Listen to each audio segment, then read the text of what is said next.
Kilego lwak ma yombachi kabera mati ya rua siti metimo kita kilumuni machon magune rodan kar me kopogamente kiching obore me dorgamente pamin man obore mario wabekilo ken gijemo ken mapol moti me iyop me lorange mochin kan kiwanlo television.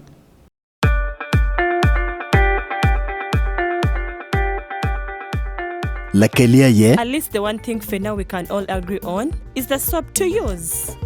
He likes that it's big and lasts long. Anti-economy. I like that it keeps my skin smooth. Ate alina echovu. And the children like that. It smells amazing. Everyone is happy. Movit soap comes in 4 fantastic flavors. Movit family soap is truly soap for the whole family. Movit. All day confidence.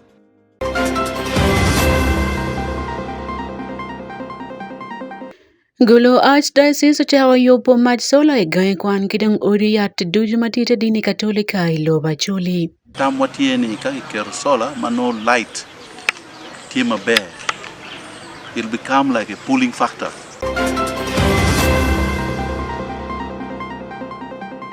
Kijiro lo dire makiloyo bolo kuite party NRM jo lenge kui mateka biono kui me primary e Kabaramaito district. Oyonge Yerame primary so kondugo karachiel. Doko jo chungo da should preach a word of peace.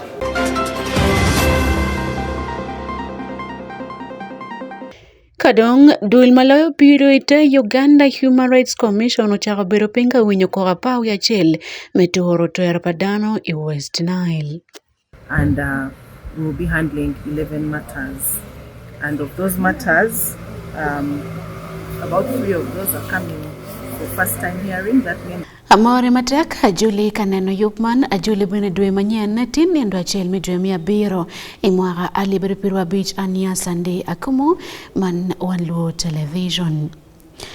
Malupe kineglo moko maute me yombachi kabera matia ruwa iching lumon machon me Uganda National Liberation Army UNLA yomachek magoti me karme to orgamente mwaga pier ngwen mokarange chikarme gamo gamente manyen pa bore mario ni yake iching Idi Amin Dada kilego lwak me kabera mena matimo kisa gigamente matiko me karmane kaben gutim kisa dolu pe ko marony ikarmeno ni kiyobolega meni po dok bene jumo yobolega me mwagaman ayobero me war victims and children networking elega magitimo gor darma ya choli lao teso kidong lwak mayarua gobirute kachel e yub moti mayarua city kabera mati West Nile la George Pawanlo television Jonisani Ochagachon ocher kono pe Wanlo TV en kele lokma biro toge elega menipo pe lwak makenerogin iyombachi.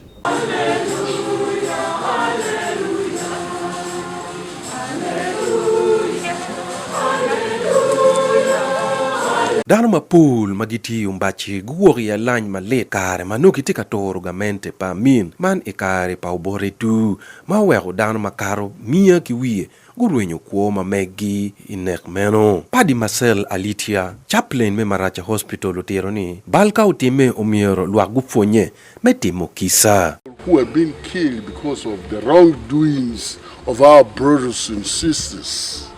They have been killed. So we are asking God to forgive. We should not continue taking revenge, wishing to take revenge, to pay back evil with the evil. We don't need to pay. We should pay bad things with good things. That's Jesus said. If you slap somebody from one cheek, give him another. That we should forgive all the time. How many times when there is a need arises? When the need arises, we should forgive. Today we have taken this special day to remember our people who have been killed. It is painful, not only here, all those who are killed during this insurgence. Kineko dano makaro piara bu ngwen kulu ki wiye kon ki chelo gi achela ki muduru mwaka piara ngwen wi ngwen mo karo angey kany atiki Alex Aliga coordinator pa umbachi wo victim tete wa matute. We want to tell this thing as it is, because for us we believe in telling the truth, saying it as is. And when we say it as is, we believe that then we can be able to forgive somebody. When we know the truth, we accept the truth as is, and then we can be able to forgive. And when we forgive, then we can reconcile. And when we reconcile, then we can actually get the healing. First, that is what we are really after. And because of this, we have always, every single year, especially for Ombachi, celebrated this day. Every 24th of June, every year we do that. Why do we do that? Because we don't want, even though it was a bad state, we don't want to just forget it. We want it to remain alive. And that's why we keep telling, especially for the future generation. Because if we don't say it, then we're going to lose it. The story may be lost, but we want to keep telling it so that the story is kept alive. Stella Nanam, director me wo Victims and Children Networking, unyuruni nek mano beru malet dok buone putie ichwin dano wakumbeti. Dano kinero gi mapatpat kama wan wati ye enini. Kinero dani ye mapatpat. Kinero body, kinero sisters, kinero community, kinero lutiano. Dano mapol kutao ilueni enini. Ngomu miowero tin machalo wana choli watikany. Kun watikany mekelo ripe ikina choli gi teso ki lao ki westnal. Kun wan weng wati lutiano polo ba. Wan weng wati lutiano me Uganda. Wamete warip chingwa kachen wekwa kel kut ilo mamegwa. Koni ka wabichiri ye angeo ye kui oberu kui. Ti alego lutela mapapat. Lutela wa mero gongeni luany rach. Dog luany balo kwa padano. Lutiano mapol kumberigiti ka deno chan pi luany. Lutiano mapol gorwany lunyorugi pi luany. Timano beru malit mawidano pe wili iye wachengtin. Kanya tiki yutaro Veronica. Tero ngaumau do beru ngarachel makichilo eme. They came to Ombachi. The way they really did havoc. No mercy. At first for me, I entered the college of Ombachi, St. Joseph's College of Ombachi. Then when I was there, there was no way. The bullets were dropping too much. From there I thought that was bad. I'd rather go to the father's quarters where there are white priests and the Red Cross. So on the way, as we were running, people kept dying on the compound. I entered the father's store where they were keeping potions and other things. In that tiled room, that was where I was shot. I received 3 bullets. One is at the thigh, one in the forehead. This one killed somebody here. Then it got finished on me. And another one was here at my back head. Jo maguwoki ya lanj meno gulego gamente mekonyo gi kichul. Pien gi woki ya lanj malit ikar makitoro gamente. Dok ni gitika wo malit labo. Kit coin mo. Pi One Luo TV, Johnny Sani uchaka chon Yarua City. Notela megulu Archdiocese gochara yobo gokero yop memwara beach meketo maj sola igae kwan kidong odeyat maromo gen 154 makiti district abongwen ikomalo melobo Uganda. Yop man mochake mwara alibir pirwa deke teke nene me yopo gae kwan matete ecclesia weke yop ben gae kwan makunu wek fonyo beti roma mal kidong ben roma yot kon betla mal ni woke keto maj sola mabo konyo kwan yop man teaching dul me Caritas makuchungie matek mirgiche kato majmani gain kwa makargen mia bongwen merobene ki uriyat matite dini katolika ikomalo melobo Uganda tirana itegulu Archdiocese Robert Mone itegulu City en kililokikom download man mate wat kwere ichingudul me Caritas International.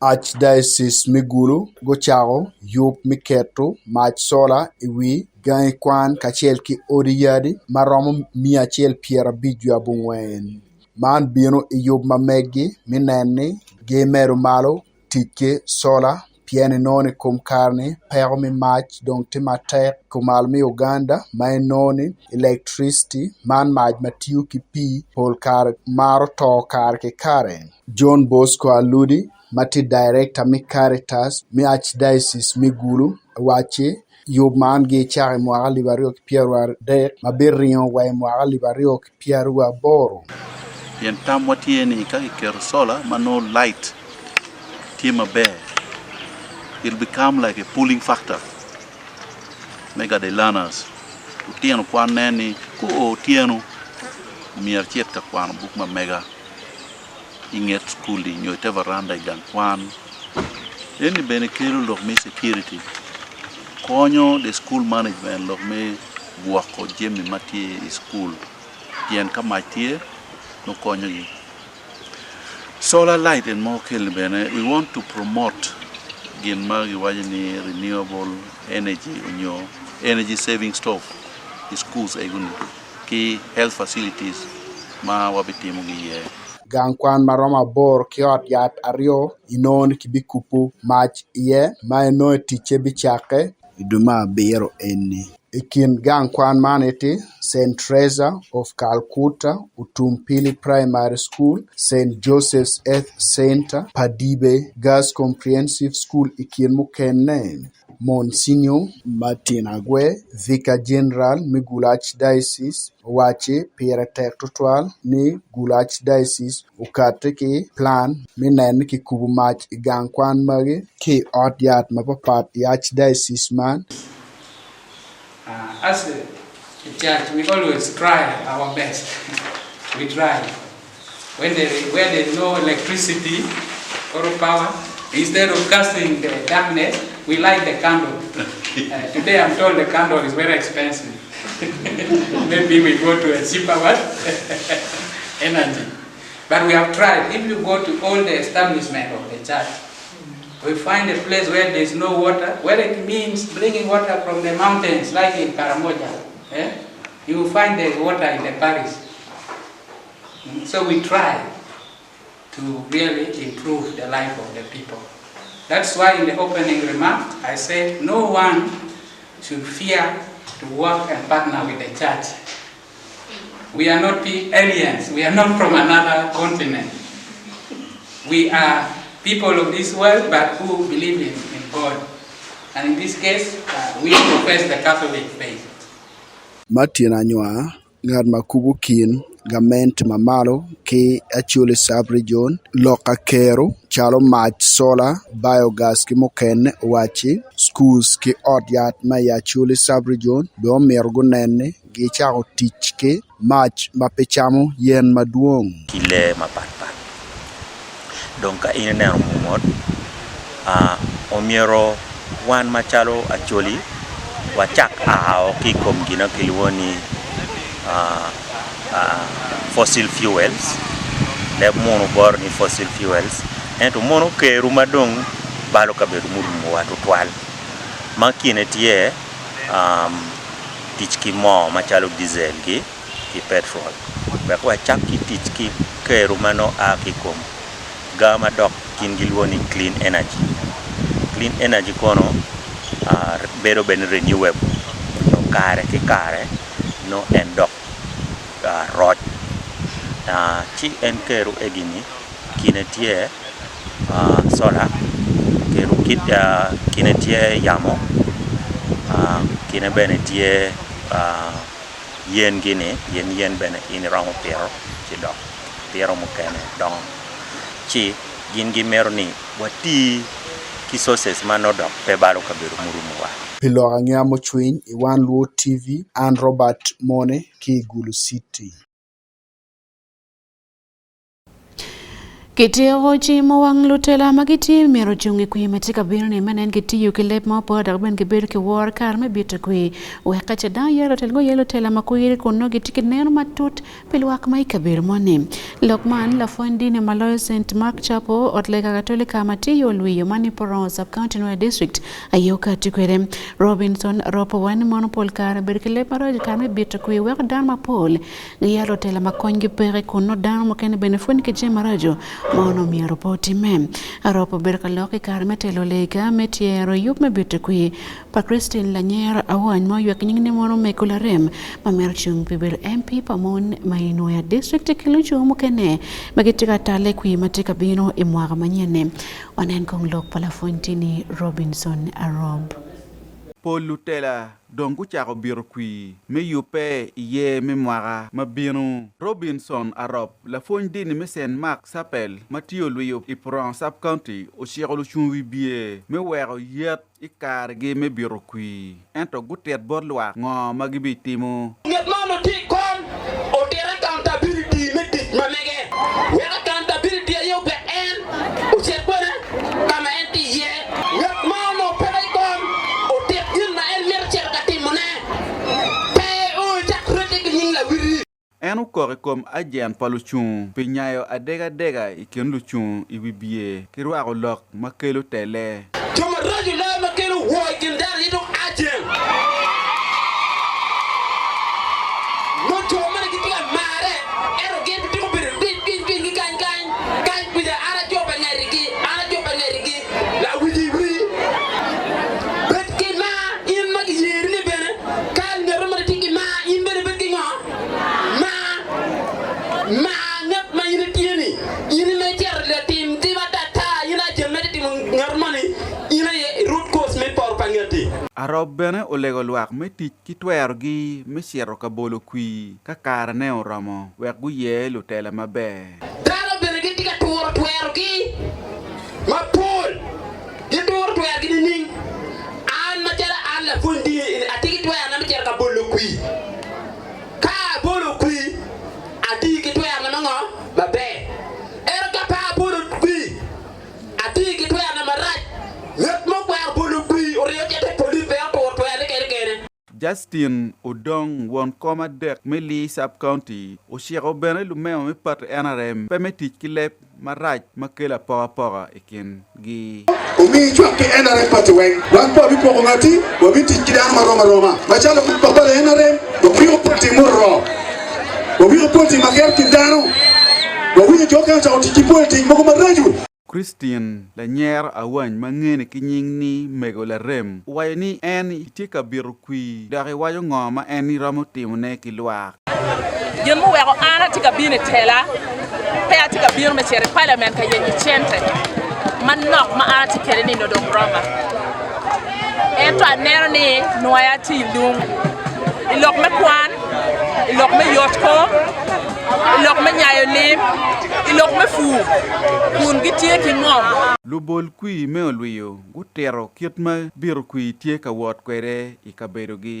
aneo ni mego ti candidate maber maka ke chwalo machalo MP ma mego romo kony aneo ki wanji mapon ma mego timo mego guru ariat mego guru kwan guru monchuk boda guru patswen padam kategori wen chalo pa lutela mo kene mo karange mego don kumbel chani tika konyo kowa machalo wan bulu miro ma wan tika miro ne wange wa to miro chene pala tela mo ero miro la tela makele wa alaga no la tela makele wa jimi ma wan gwa manan makum papichene pilok angea e wan luo TV an Jackson gitara iporan Kimiyo tam kidana magitilo diro tepat NRM kidong dana maganan lokombolo kui tepat man mechung labon lenge dok bene guchung labon kiroya wala karekan iyup maken mateka bin ma yelo tela maguchung pe patman man kui me primary itepati NRM iyup me bitu kui pe jamero chung me magamaden papati man kui pe beru e komel sa bikidong lotela me council me district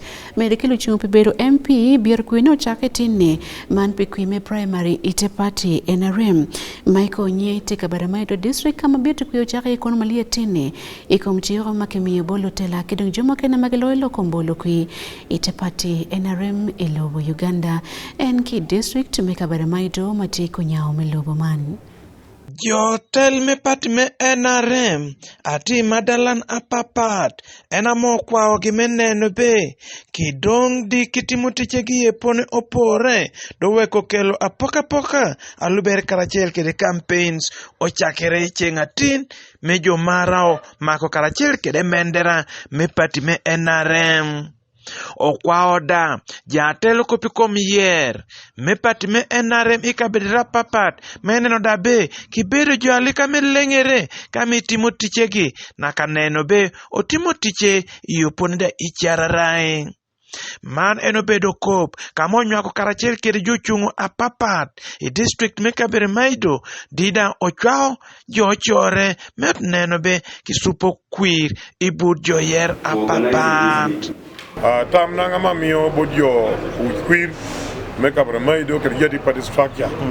Bodio di party structure wodo registrars NRM structure chapersons kede structure me village me parish kede sub county yam na ngati bodu be kuri lengere nu we kono jogo moy kwir gamun jochungo de we kwir dana ko timunyo di ko binure maremba mare amedo Kaberemaido be peaceful kede le meti kede kede mati kede yera me party structure o miene be kede mulem ko ngata moro wan ngata moro ko ngata moro bu ngata moro o yonge yera me primary so kon dugo karachiel doko jochungo da should preach a word of peace and togetherness. So inen be kuri poko jo yam mulem be ko ger Kaberemaido yipono pore karachiel.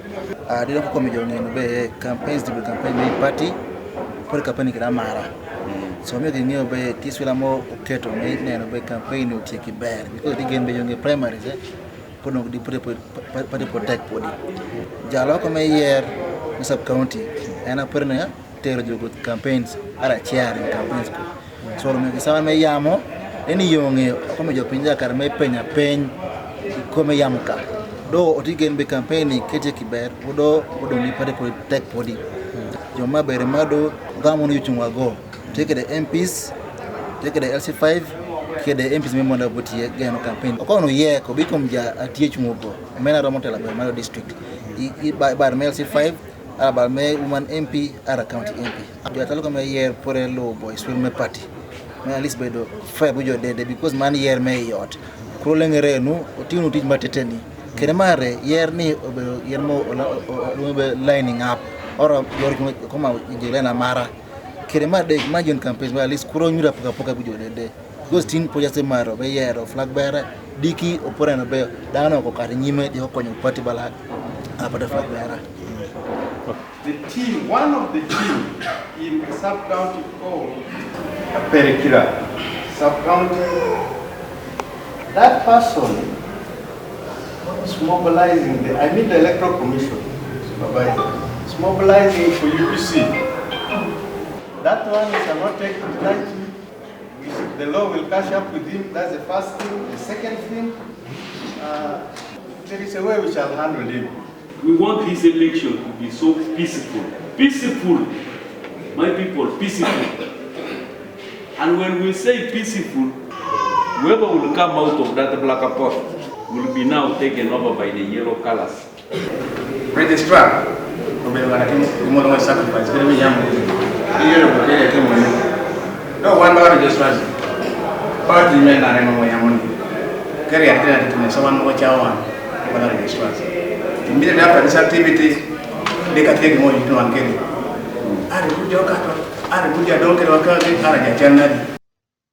Ibutu dwe tomon wie kanyape medue ni yer bino bedo tie meneno be ngai amako emendera me pati me NRM. Michael Onyinge P1 Luo TV i Kaberemaido District.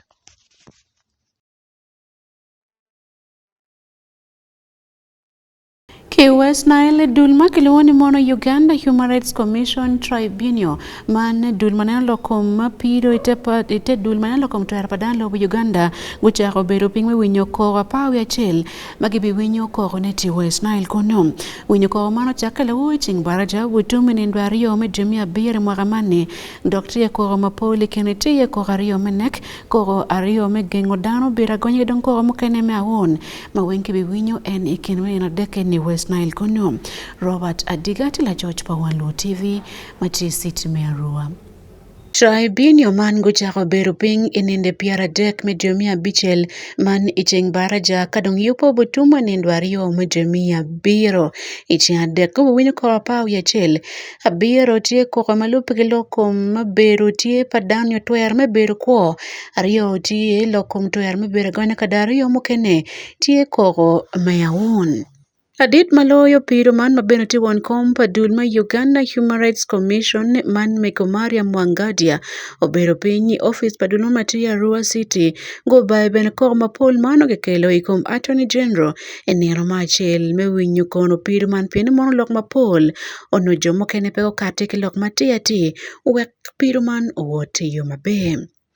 Pauline Nansava Mutumba matila dit malelo kom koko kwet kidong jemo ken malope ke penchik ite dul me Uganda Human Rights Commission owani mono koko dek ga mapawi achili koko matika bieno maki winye pitiane ma achili kamo keni nadong tiko kama kichaka winye pitien mario ne kong dong koro winyo kadong eni obero magikne maki miye ngol padul man. And we will be handling 11 matters, and of those matters about 3 of those are coming for first-time hearing. That means that the tribunal is interfacing with the complainants for the first time to hear their evidence. Those cases are on right to life, where victims were killed, and the complainants are seeking compensation in those cases.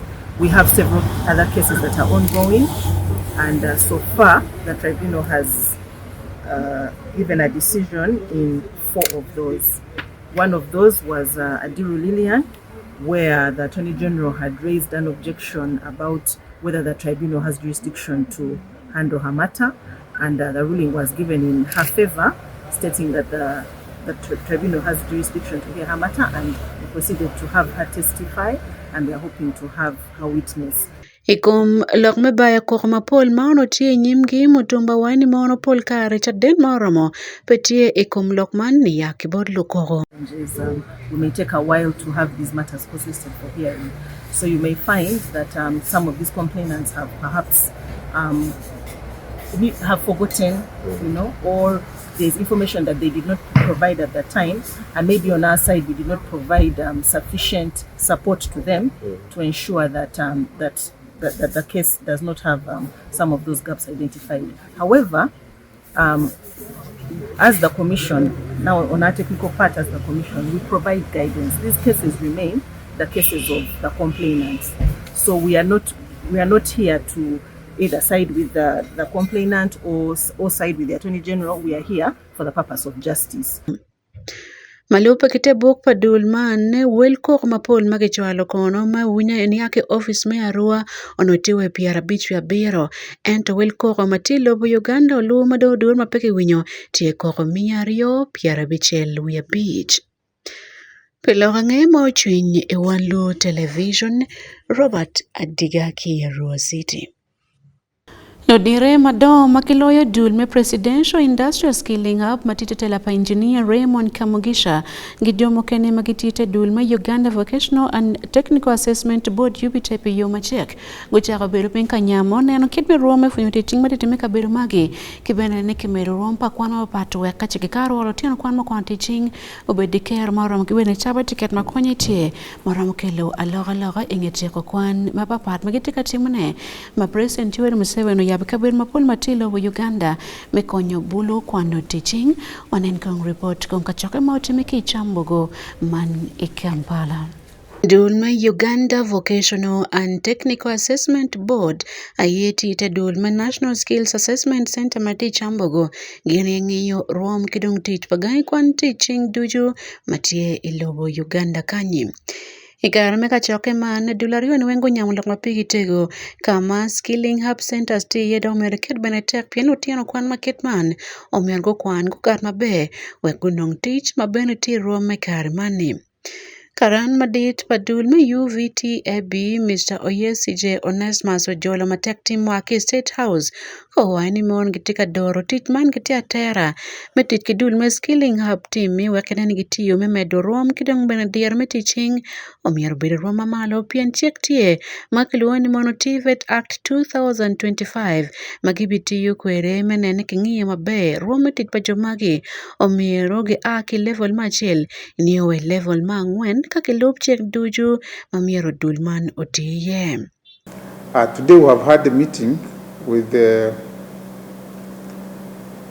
director and his team of residential industrial hubs, And we have agreed now to work together and forge the way forward to ensure that while their model of delivery is different from the traditional model of delivery of the technical schools, but we have formed a team to work together and ensure that we borrow items from both models and see how this model of residential industrial hubs can be delivered properly. And our role will be to assess the students, but also to review the ATPs they have been using and make sure that they are in tandem with the new legislation in as far as TVET Act is concerned. And we shall come out with a memorandum of understanding and how we are going to operate with them. Me Kakamege Engineer Kamugisha waini mon kirwate kimoko tam gimrar kilutela me UVTAB menene kimoko lok matie ka ben ki ye kachel nikiteka lopo chiek weng mamiyor kiluwe itemiyo fonye me teaching me miyo kwa mabe it annually Uganda. Presidential Industrial Hubs is a program, of course, started by His Excellency the President of Uganda, General Kaguta Museveni, to tap into the masses of Ugandans, the young people of this country that lack jobs and skills to be employable, those who lack employable skills. We touch the people even if you've never stepped in school. If you're down there and you think it's done for life, there's an opportunity. So that's why we are here, to make sure it's formalized and our learners or Ugandans can be able to learn, be assessed, and also cross to other sectors and be assisted. You can even continue and have a PhD. You can have a PhD in carpentry, you can have a PhD maybe in welding, as will be guided by the new legislation. So it's an interesting idea. I'm calling upon Ugandans to embrace this and pay attention to it with all the seriousness it deserves. Yup makiloni Presidential Industrial Hub ni kono biro yup ma President Yoweri Museveni uchako meneni kimiyo gum kanywale Uganda meno gume kwano teaching atirane bulu mapeke teachingin onyobene mon matino. Kabero man do fonyo bulu alibapara bichel mia chel piar bichel bungan magotiako kwangi ki kabero makaro Niyotin dongi fonyo bulu makaro gen alibapara bichel mia chel ke piara bichel ngwen meti kabero makene kaki Kampala kikpuinong bulu makaro alipiara bichel. Kabero makitman Uganda tie giana para bungwen makiti kabero mapatalo Uganda kidong abungwen magiti Kampala. Kache bulu man gutieko kwano teaching maketeni kemiyo bod gen chente mamechako biachara dokpole woki sako me district mamekim. Pelora ngemo chwiny e Wanlu Television. Ania Sunday Akumo.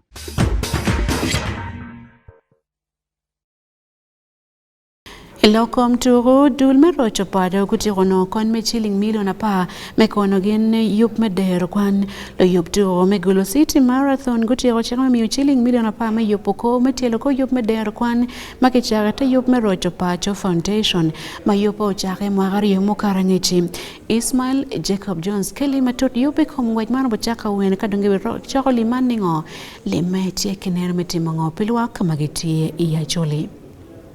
Chente miliona pane te cheke Magulu City Marathon. Omiyo ekara me yopo tukuman me achel pe Gulu City. Kanso Francis Gimara, Martin National Coordinator pe Gulu City Marathon. Wadni meno gitamne mirgin gichop cheke mamegi ite yop me rocho pajo weko konchulu kwan palotiano ite yop me dero kwan. Of course, proceeds, these are just from the sales of the tickets. The marathon costs much more than the kits that people buy. The kits, as a matter of fact, is about fetched about 30 million. But we said we will still give 10 million shillings from that, you know, to the Rokwan initiative. Now, of course, the marathon costs much more, but that's something we are happy to do as a way of giving back to the community. Gimara wadane man tie magoba magino ikar magen ki yubo ngwaj me Gulu City Marathon me achel. Last year, it was the Rokwan initiative. We promised that we would deliver 10 million, and this morning would like to do exactly that, to hand over the 10 million to the executive director of Rocho Pajo. The second edition, the proceeds will go to another cause, but also related to education. We have partnering with the Rotary Club of Kampala, Gulu City, and Gulu to build a youth skilling center in Abole. The land has been identified. The buildings have to go back to empower our young people with skills to be able to also contribute to again reduction of the unemployment challenge that we have.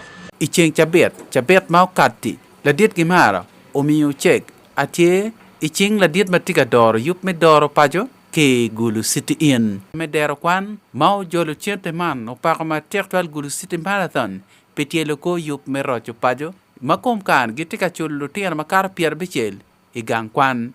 That last term, Rocho Pajo enrolls, to share that last term, Rocho Pajo enrolled 65 students as the first beneficiaries of the Deropan scholarship program.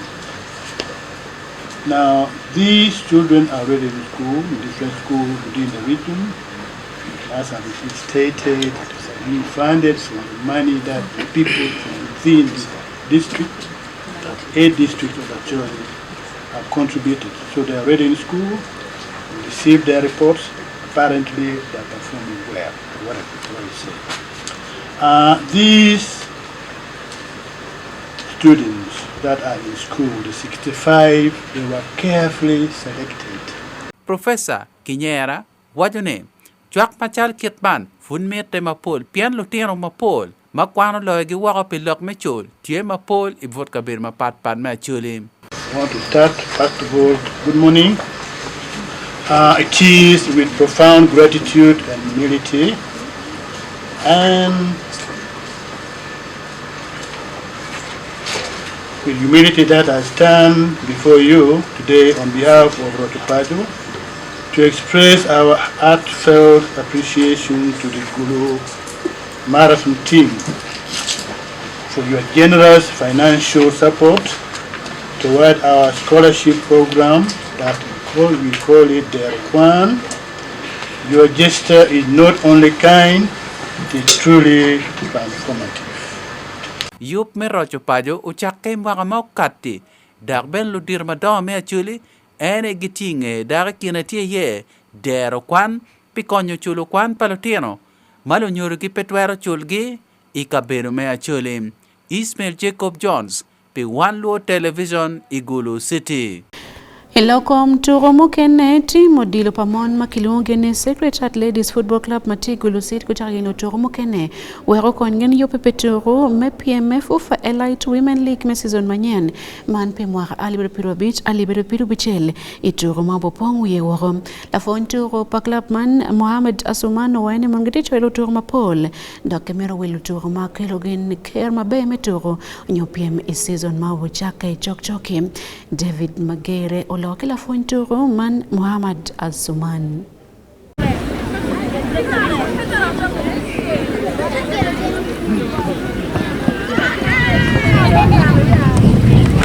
Timu dilu pamon magilwoni Secretariat Ladies Football Club me Gulu City wuchako yenyul turmanyen me konyo gidwaro gichien ipiem me FUFA Allied Women League pi mwaka turmanyen season man alibarigi piru beach alibarigi piru bichel enoni Secretariat Ladies Football Club ikumkan nigitie ka yube me chero katuru me FUFA Women Regional League ngedwaro giwako ping ki turu me FUFA Allied Women League ki mwaka turumokaro alibarigi piru ngwen alibarigi piru beach lokma aki team man kono moko ni dwaro do chake wogom kama gen gi meti gi kelu tur mapol e wangene wa ko konji me dwok gi chen i tur dil pa mon madiri lob Uganda mena Mario e ko Women Super League Muhammad Asuman matila fon turo pati man kono wa ki wan lu TV chincha bet ni meno don gen gi chako tote me winye ke lo loj pati man me nani ulu to gi kelu tur manyel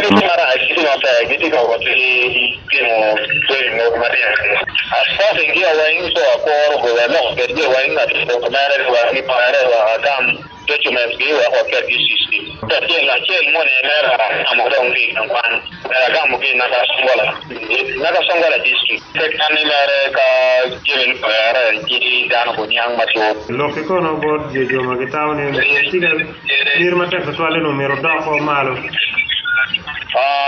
da ki wa re ki je ne angeni wa bi jero ke ya no bi yu pe le ko ma ni na me ko da ko malo nan da ko mari wa bi mo ma te ko meno wa ya agenda mukene yeti wilu to fi dok malo yes wilu to mi da malo ma lope ki lokpa Asuman kono wa ni dongi ti ka doni winye doki kum karman dongi ti ko ni o kwene kam lo to mukene ti e ma kitam no mer gi kel gi ti man e kien ka beru ma papa ma gen kon gi ti ka wile to ko ma gi to pa moni kono ti district mena ka songola Kampala jinja ki ka beru ma papa ma gen gi meteni lu to ma gi go bini en beru mo ni kum karman dongi no la to achel ma gen gi kel dong ti ka temo tiene e ti meno e gankwan ma dit me secretary ma ti Gulu City Wiupo ni Secretary Ladies Football Club ubedi kin team achel kila wore me la Queens ma ubedi team mage dwoge wako pengi PM tourme FUFA Women Elite League man tour dil mena Mario Madrid lob Uganda pamon mauno gen pego po i Roma no meta no mergo do e tourmeno do e yele ke me dokchen tourmeno gen kitika toteno mer gen ke biol nyo ge get team go bet mater were tourme do ma bor ki do ma bon man regional FUFA Regional Women League no gen ge Roma dokchen FUFA Elite League gen kon go season memo karne ina bichel tipo en sapara rio ke ken nge tuko apa rio bene kon gen go lo lao pen seken i group mero ducho i tuko de melo Uganda gen tieni ka gen ge geru team gi bebero gen mabet twal medwo ke tieni tuko meno i season memo ale bari ke piru bichel mo ale bari ke piru bero lo nge kum tuko wan lu TV David Magere i Gulu City. En ki report pa magere na ukelewa ya gike yup melorange mocho nyetin kanki wanluo television ania Sunday akumo metekene na wanluo TV ken yup makete binu botin kanya lep me pajo man lebluo wipo will lupo bene i social media man YouTube, Facebook, X onyo Twitter machon kadong TikTok ken mokene weng kinying ne wanluo television.